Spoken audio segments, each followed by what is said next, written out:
Erev Tov. Here Avraham is joining us. Hello Avraham. You will hear us in 1 second as he put in his headphones. Our parasha, hello, nice to see you.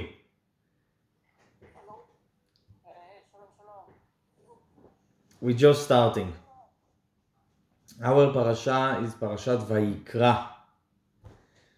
The new parasha, the new book, the third book of the 5 books of Torah. The name of the parasha is Vaikra. The name of the book is Vaikra. And the first word in our parasha is Vaikra.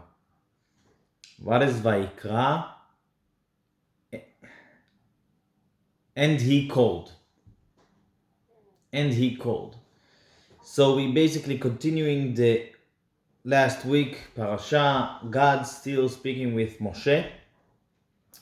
And he's speaking with Moshe, commanding him how to build the Mishkan, and now how to work in the Mishkan. And the most important and basic work of the Mishkan is the korbanot, the sacrifices. And this is our book, also called the Book of Sacrifices, because all book in general talking about the work of the Mishkan, many kinds of sacrifices, not only animals and birds were sacrifices, also bread, and we know that there is the daily offering of ktoret, that this is the plant, and not today, but sometimes we will need to talk about this sacrifice. Today we will talk very interesting thing. First of all, about the first word of the parasha. The first word of the parasha is Vaikra. Vaikra is written Vayikra Vav Yud Kuf Reish Alef. These are the letters. Vav Yud Kuf Reish Alef. What is Alef? Alef is the first word, the first letter. Alef. But the Alef in the Vaikra, according to the Jewish tradition, that was given from Moshe, that he wrote the book of Torah. So it's a small one. It's a small letter. And we will learn why it's small. This is what we will learn in a deeper level. But first of all, we will say a little bit summarizing as much as we can of the parasha. The parasha, it's not easy so much to summarize. A lot of details, a lot of korbanot, but we will try to say in general about the korbanot.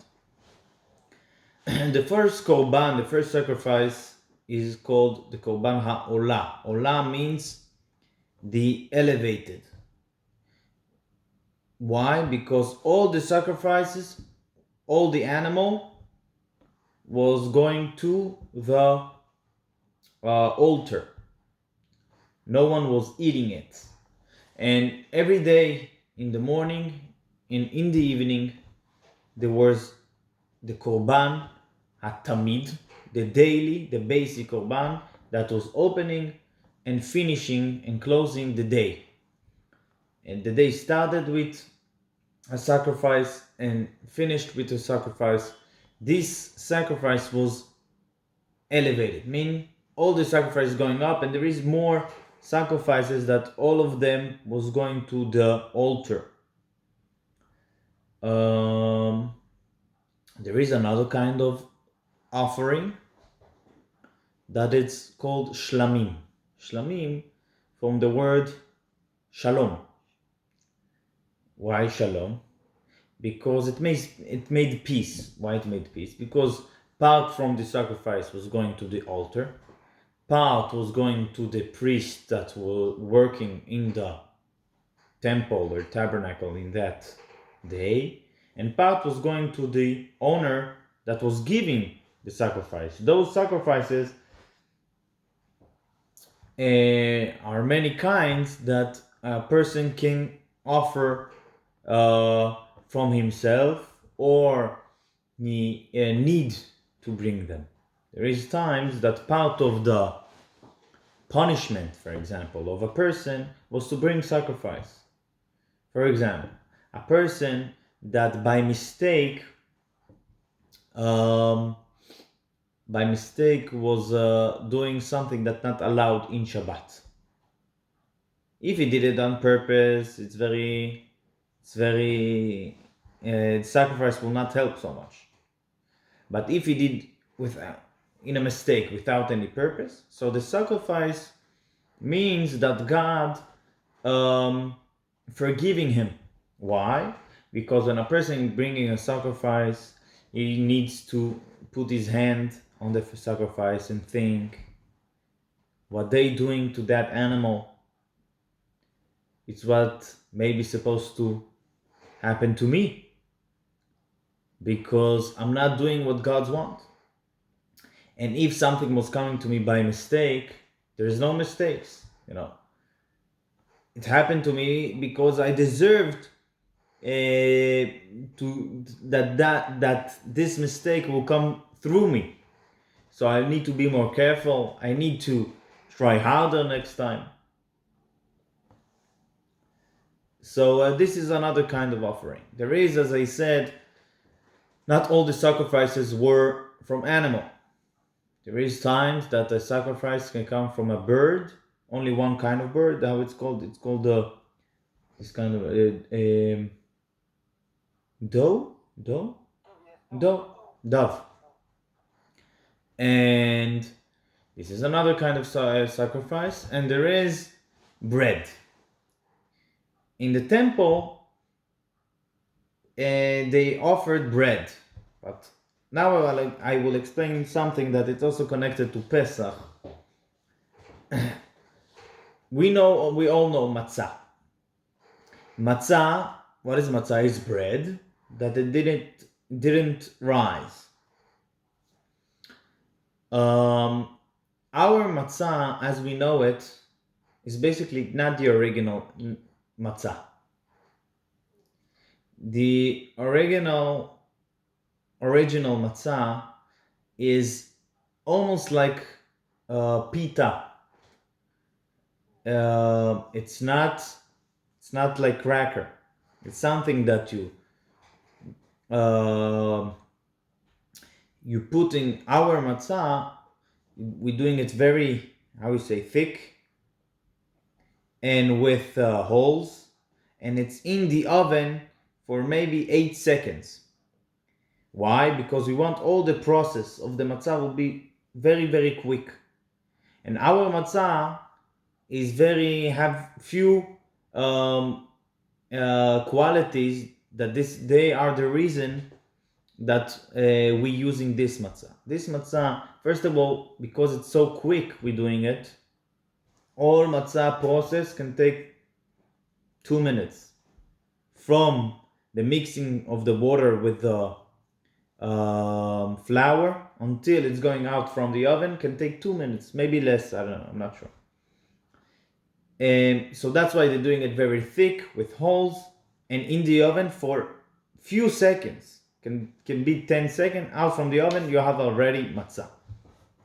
And also, you can keep this matzah for a few years.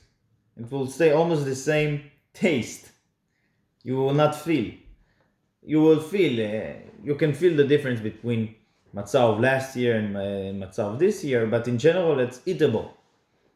In old times, and the matzah that the Jewish people took from Egypt was dough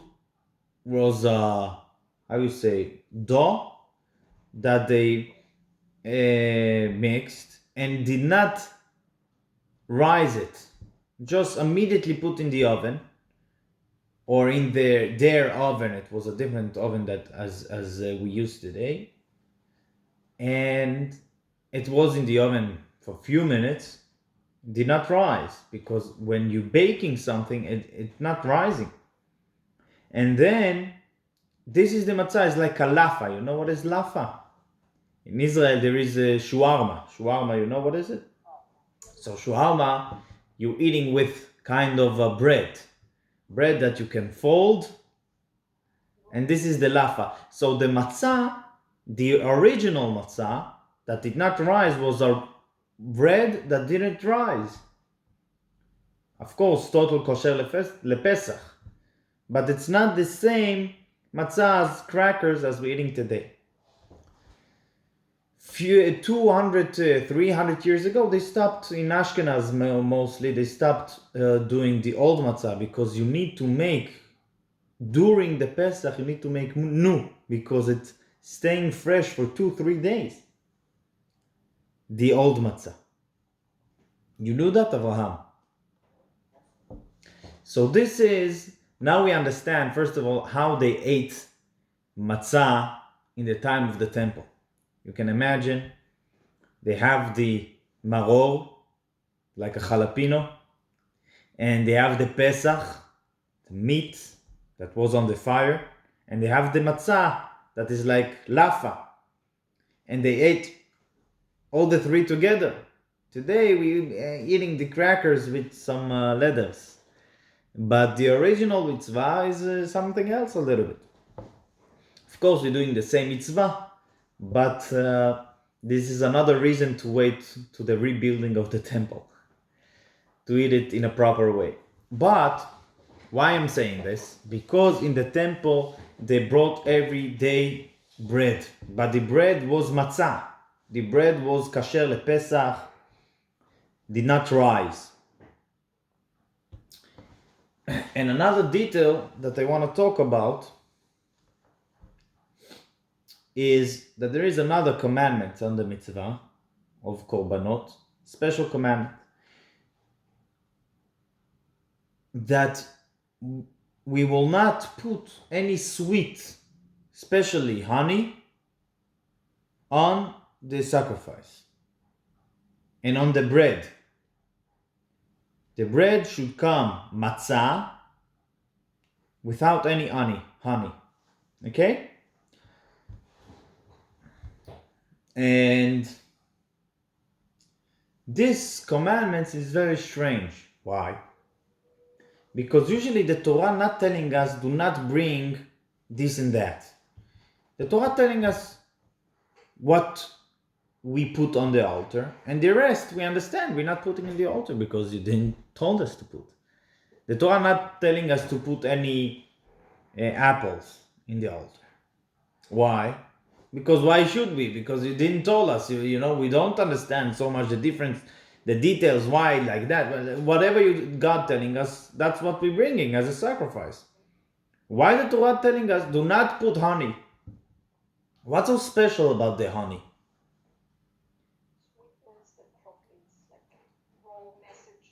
Exactly. The sweetness.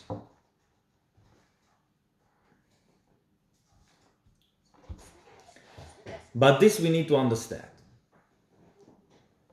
Avraham, what you said, I didn't hear. The sweetness is like joy of life or whatever. Very good. Very good. You all saying the point. I will elaborate a little bit more. There is a story on about the third Rabbi of Chabad. His name was Rabbi Menachem Mendel.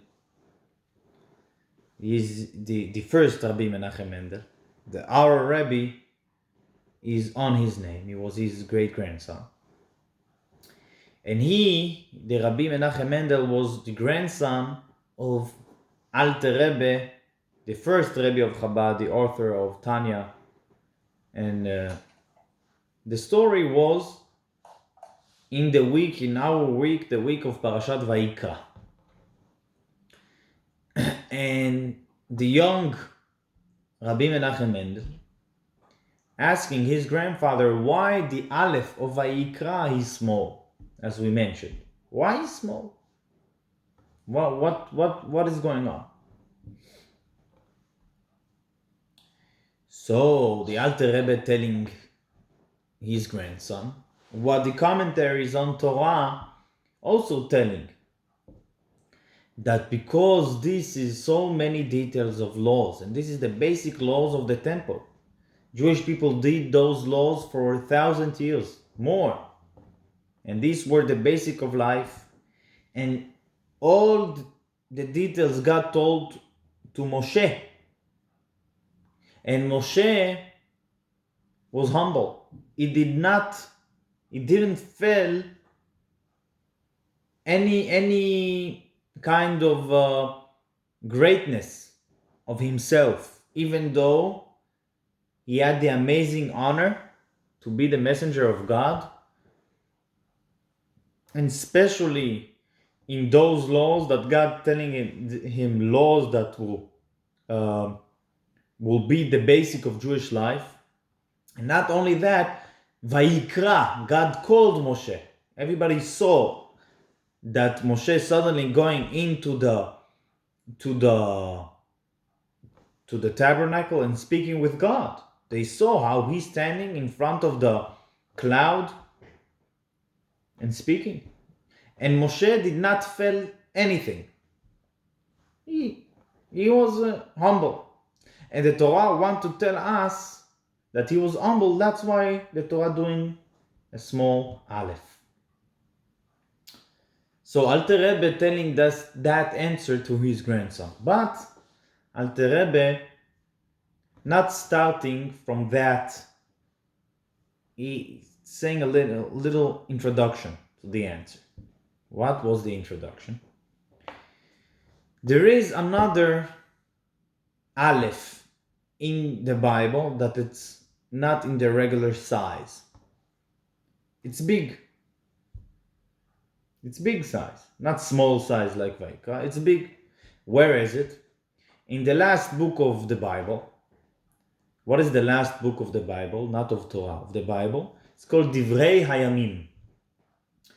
It's telling us, the last book of the Bible, telling us a little bit the history that happened in different times during the Bible, and this book starts with all the generation from Adam, the first Adam, until David, the king.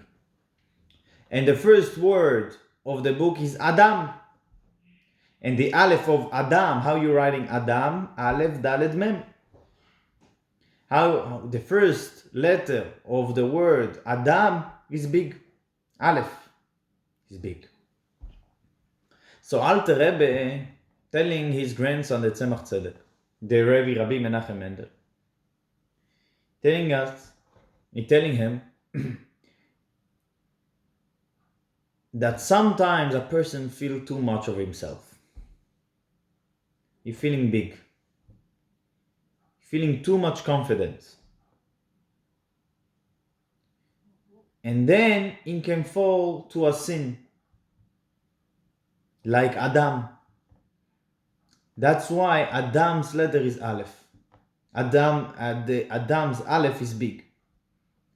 But the Torah want to tell us that Moshe was exactly the opposite of Adam. That's why his Alef is small. So it's the same answer with introduction about Adam. And it's very interesting because why Alter Rebbe need to tell his grandson about Adam? He didn't ask about Adam. He learned Vaikra. He was a child. Probably didn't learn the last book of the Bible yet. And why you need to talk about Adam such a bad way? Not only that, Alter Rebbe himself, one of his books, when he talking about Adam and the first letter of the big letter of Adam, he's saying that this is he explaining that in a good way. That Adam, he have a big letter in his word because Adam was a big person. He was the first man. He had himself the power of all men in all generations. So explaining that in a good way. Why, when you explaining to your grandson that asked you about the small Alef, so Alter Rebbe tell Adam was wrong. Moshe was special. Why? Why is that? And how it's connected to the honey.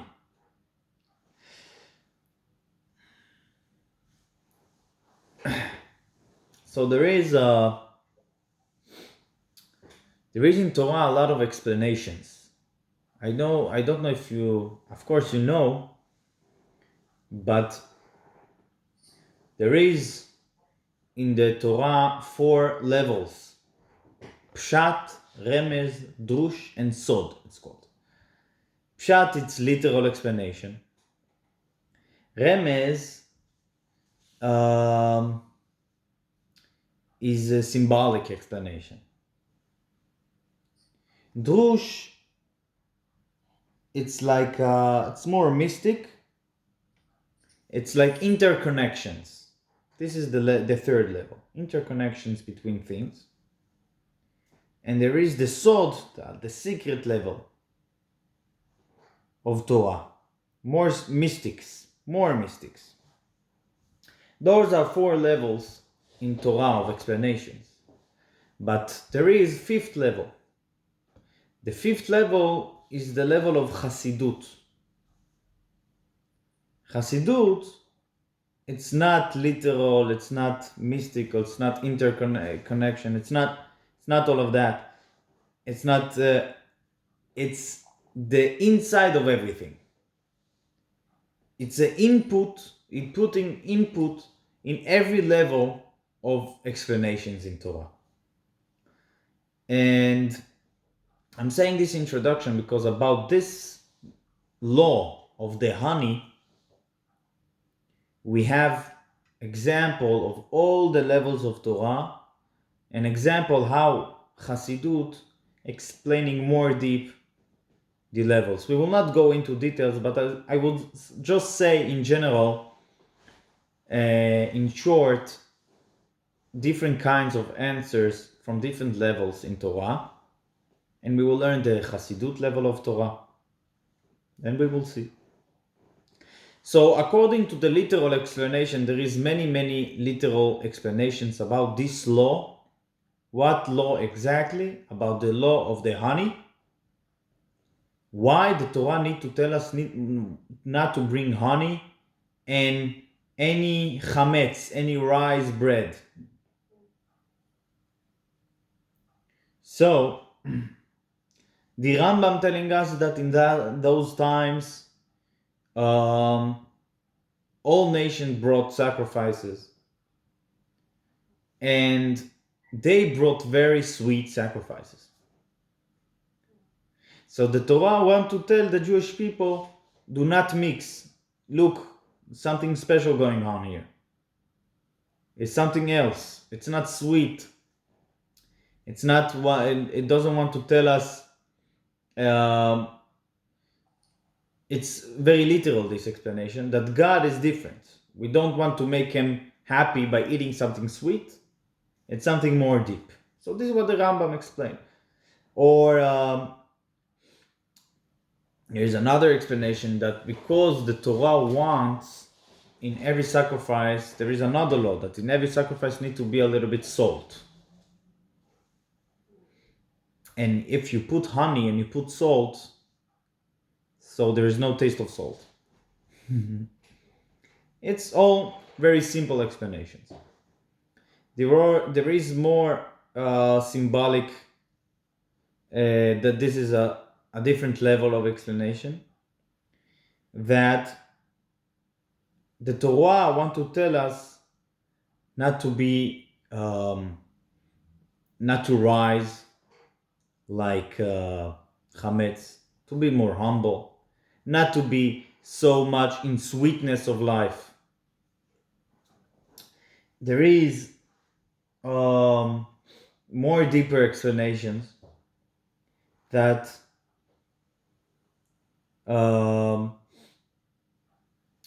it's like in Pesach. In Pesach, the chametz, it's representing bad side of a person. When a person have inside him bad, and it's also connected to honey. Why? Because honey is like bubbling, much more than others. Those explanations are again in the level of connection, and we can learn them very deeply. We can read all the text, but I just want to show there is another explanation before. There is the secret in the Sod level of Torah, that it's the same like dairy and meat.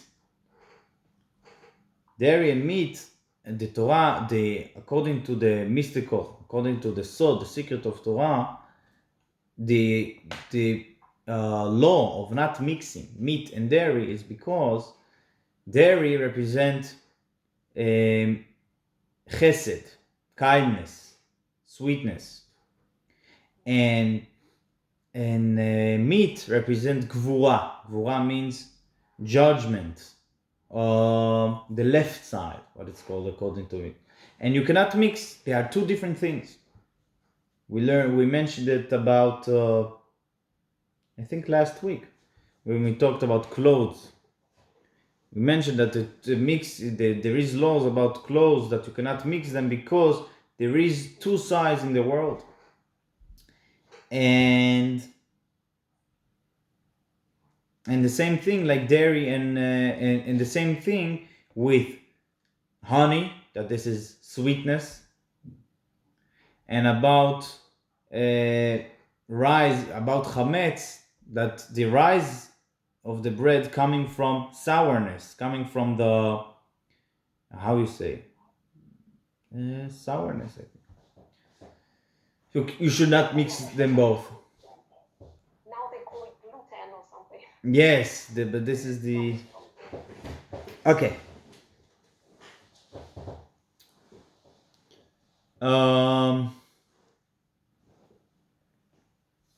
According to Hasidut, it's more about extremes. Dvash is extremely honey. I'm saying dvash. Dvash is honey. Is extremely sweet. And the risiness of the bread represents a person that is full of himself. Yeshut. Very good. Yeshus. There is very interesting thing. In all the sacrifice, we don't put in chametz. But there is one sacrifice once a year that we put chametz. Only one. The sacrifice that we're bringing on Shavuot. What is special about the sacrifice of Shavuot? In the literal way, in the simple way.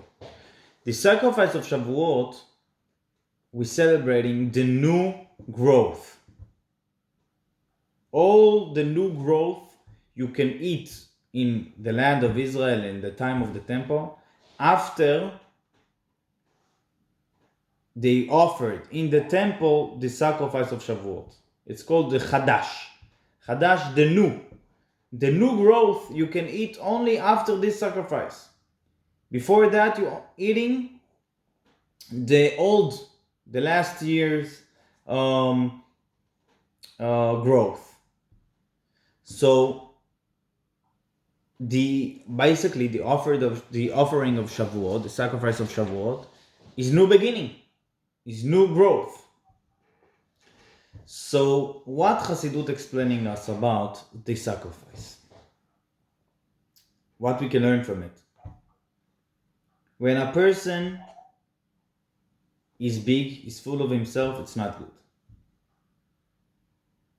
When a person is low, it's also not good. So how it's going? Those two, the combination between the two, the feeling good, the feeling big, and the feeling of low. What is the combination?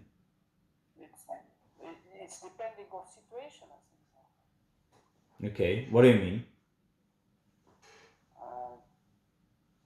Example, if you want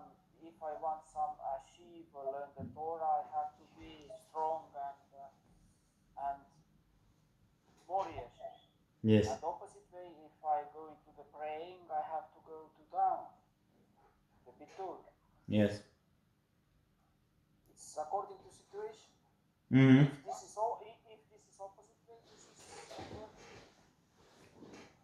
Yes. So this is true. But the question is, you're right. The question is, what is true? What is more true? The more true is when I'm praying, or when I learning. As you said, when you're learning, you need to feel more selflessness. Let's call it no, not selflessness. It's meaning the opposite. No, confidence. confidence. Okay, Or empowered, like empowered as well. empowered. But when you're praying, you need to feel more. Humbleness. But what is true? What is the best feeling? What is the rightful feeling? When you like that or when you like that? Beinonim. So, of course, you're right. But this is what we learn from the sacrifice of Shavuot. And this is what we learn from the answer of Alter Rebbe to his grandson. Adam Arishon, the first man, was created. He was created in the 6th day. God telling Adam, you should be in charge here. You should name everyone. You should get married and start working in the world. Start building the world. So Adam said, wow. What a huge... Why? Are we talking after the why? He felt all the confidence that God have in him. God gave Adam his world. As we learned last week, when a person is building the world, he becoming a partner of God. So Adam said, I am the partner of God. Anyone here is not the partner of God. I'm like that. And he had the confidence. And this is true. This is absolutely true. And it's important because in the beginning you need to have confidence. Because if you don't have confidence, you have nothing. And we will explain. But after that, you need to be humble. Why after that you need to be humble? This is first of all what we learn from the sacrifice. The first sacrifice is with honey and with chametz, because in the beginning, in Shavuot, the first new sacrifice need to be, you start with the feeling of your purpose, of your own powers. But when you're continuing, you need to feel humble. How you feel humble? Like Moshe. What was special about Moshe? Moshe knew that he is the continuer of Abraham and Yitzchak and Yaakov and his fathers. He knew his position and he knew that God chose him and he knew that he is the messenger of God to the world. But he felt humble. Why? Because he did not understand his abilities, his role. No, he understood very good. If he would say, no, I have no powers, no, I'm a simple person, it was not humbleness, it was a lie. What does that mean to be humble? It means that he knew that those powers are from God. And if a different person was having the same powers and put in the same position that he has, Moshe thought the other person will do maybe a better job. It means I'm here only using what I have. what I got from heaven. This is true humbleness. You cannot lie. To be humble doesn't mean to lie. It means to understand that everything that you got is from God. And this is the true feeling. When I ask Abraham, what is the true feeling when you're praying or when it's all day need to be the same feeling. You're right that what is the position? God wants you when you're learning to understand. You cannot say, oh, of course it's true. This is what God said, so it's true, even if I'm not understanding. Because you need to understand, because this is what God wants. And God gave you, I'm understanding with my mind that God gave me. When you praying, you said, why are you praying? Because God is the master. I am now feeling that I can ask from God more, but it's the same feeling. We using what we have from God. This is all. This is the reason to be humble. And this is the reason to feel also, like Adam. To feel your confidence is also coming from the same reason that to feel humbleness. Why? Because what do you mean? If someone will come to Moshe and tell him, you are a liar, you don't have anything. Everything that you said is not true. Moshe will not say, oh, he's right, I have nothing. No, because he knows very much what God gave him. The same reason to be humble is the same reason to be with confidence. And this is the power of a Jew. The power of a person to remember that he's not perfect and to remember that he's not nothing is to always think about what you got because God gave it to you. If a person will tell his partner in life that it's all about you, whatever you said, but this is good, that if you will tell it from the first second, something here is not right. You can marry your car. You don't need to marry your wife. I mean, what is that? No, we're looking for two people. First of all, you need to feel yourself. I am a person with all identity and powers and talents and things that I'm not good at. All the package. And after you understand what you have and what you don't have, after that, you're saying you have the other person. So, first of all, feel yourself, know your powers, what God gave you, and after that, you can be humble because you're remembering that everything is from God.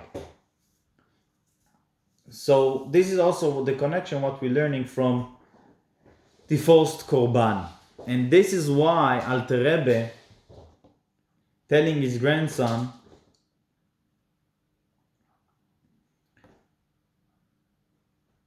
I cannot explain to you Moshe without explaining Adam. I cannot tell you be humble. Moshe is humble. Because to be true humble, you need to understand your powers, what you got from God, what is it exactly. And if a person would say, you are a liar, no, I'm not a liar, because this is what God gave me. And if God would give others, maybe they will do it more. Even better. Okay. This is the idea that we're learning from the Alef. This we understood. Yes. I want to explain another thing that I'm not sure it's so connected, but I feel it's connected.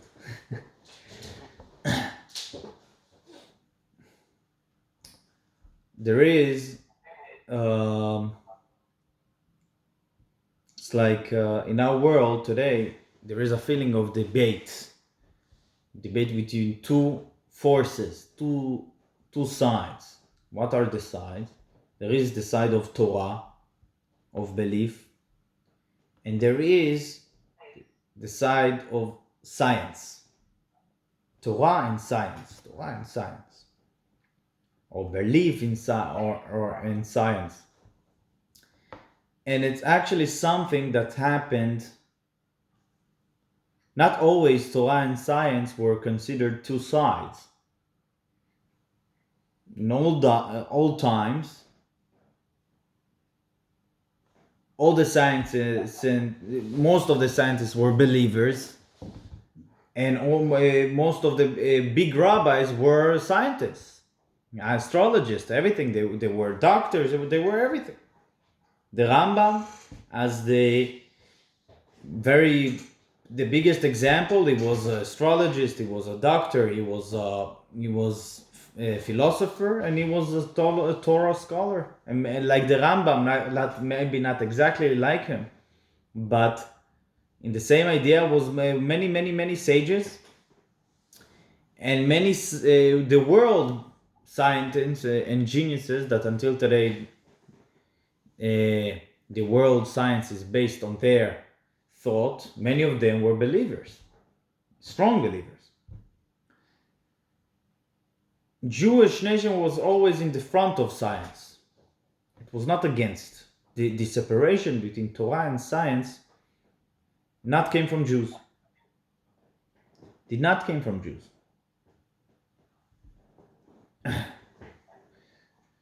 So first of all, about this relationship between Torah and science. So Jews always wanted to learn and to understand the world, because through understanding the world, you understand more the power of God. It was not contradiction. If something was not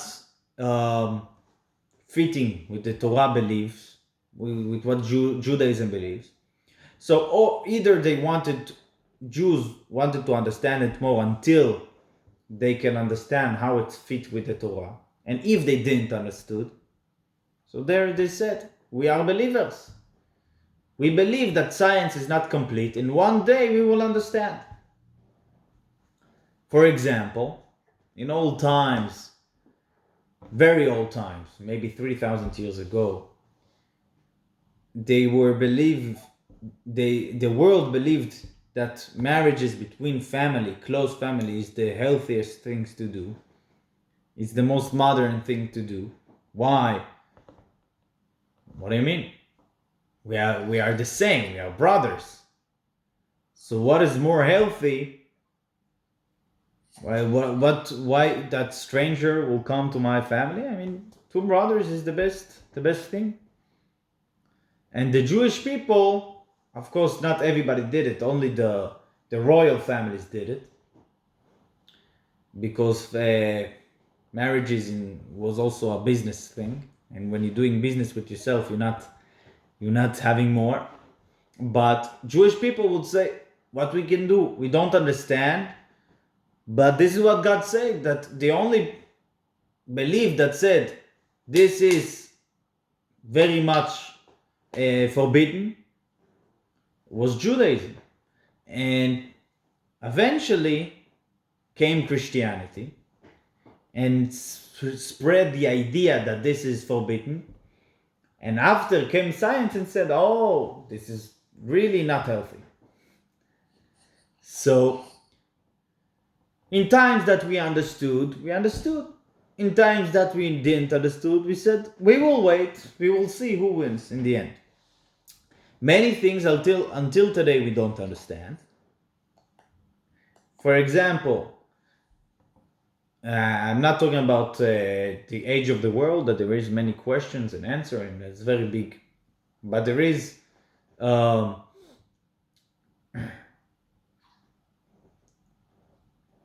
many things that we can discuss here about Torah and science.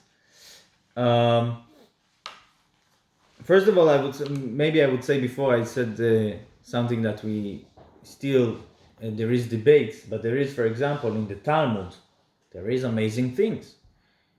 There is, what is Kima group? I'm not sure if it's in English. There is group of stars that from the world you see only 3. or 7 if you are very, very much looking at the the Subaru cars. They have few stars. Those stars, this group of stars called Chima. And there is in the Talmud, in all times, no one knew it, that there are more in those group, in this group.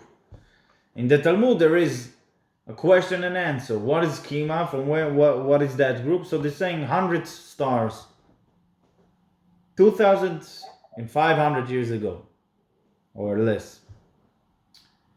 And only lately, when they built a better telescope, they discovered that there is more close to 100. So there is a question in the Talmud, from where are the rain coming? And there is there opinion that the rain coming from above the sky. Sounds very strange. And until they discovered lately that from the stars there is a lot of ice.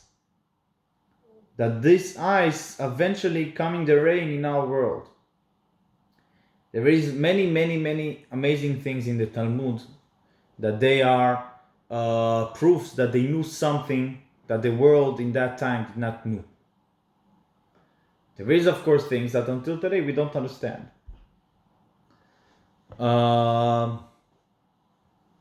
There is things that in process. You see that something changes, but not until the end. For example, if the world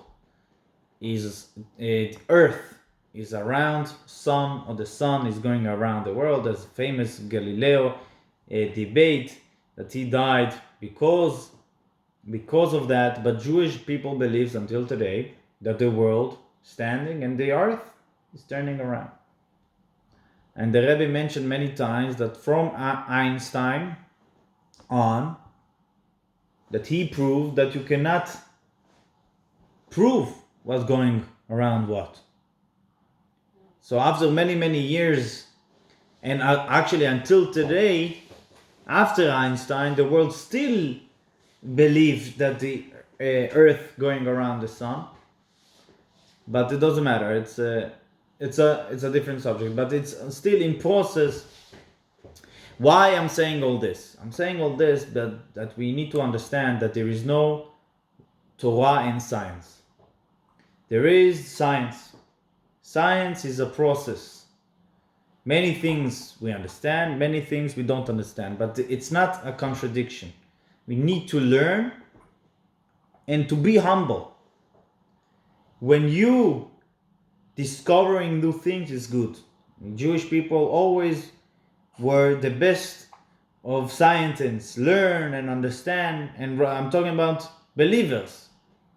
What they understood, they're saying great. What they didn't understood, they did said, now it's a question of the Torah. Now the Torah we need to explain the Torah in a different way.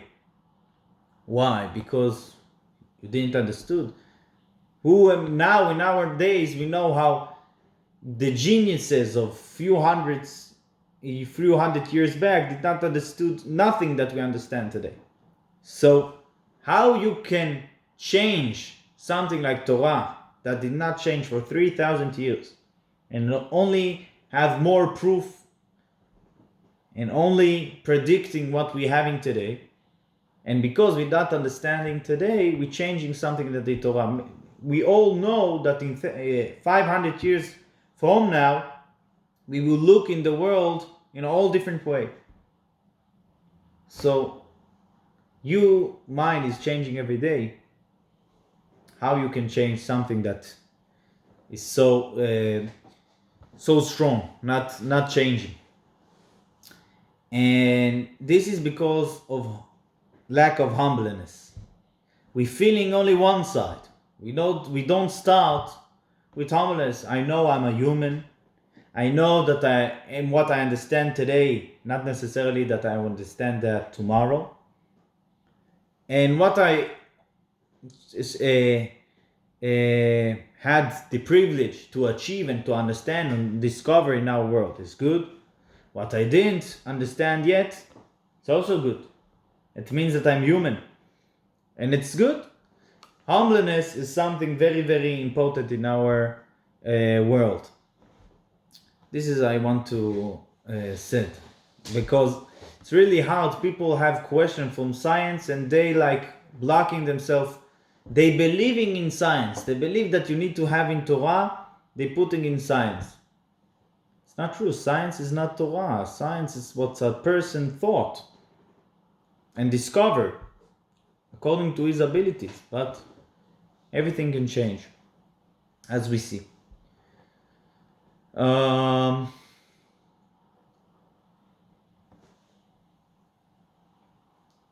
will mention one last thing. It's not only about science of the world. It's also about science of humanity. As I mentioned once, that Germany in the 1930s was very, very advanced country in their, they were very, very in the peak of their time. And they came to the worst of the worst. Why? Because everything that they understood was based on their minds. It was not based on belief in something higher. They only rely themselves on men. Everything was, the peak was men, and we cannot. All the mind that you have, it's all need to be based on humbleness, on the understanding that everything that you got is from heaven. If not, you can change everything that you think. You are a good person today, and tomorrow it's not so sure. Yeah, humbleness but not in the way that you're feeling nothing, in a way that you feeling a lot, but everything coming from God. This is the point. Thank you very much.